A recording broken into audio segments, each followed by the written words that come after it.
সচেতন হন। আপনার বাড়ির আশেপাশে প্রচুর পরিমাণে জন্মাচ্ছে এক বিষাক্ত গাছ।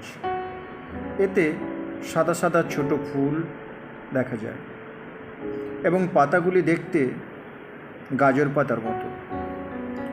গাছগুলি নাম পার্থেনিয়াম। এটি সূর্যমুখী প্রজাতির। এর জন্ম মেক্সিকোতে।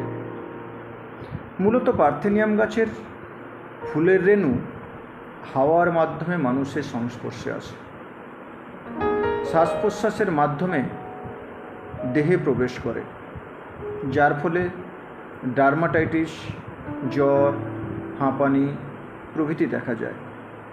এমনকি ত্বকেরও ক্ষতি হয়। এই গাছ চাষের জমির পাশে দেখতে প্রচুর পরিমাণে পাওয়া যায়।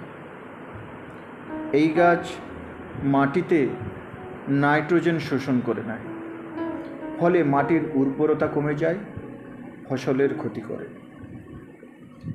এই গাছ গবাদি পশু গ্রহণ করলে বদহজম, জ্বর প্রভৃতি দেখা দেয়। এমনকি বেশি খেলে মৃত্যু পর্যন্ত হতে পারে। তাই এই গাছ থেকে প্রত্যেকেই সচেতন হন। 5 লিটার জলে 1 কেজি নুন মিশিয়ে স্প্রে করলে এই গাছ 2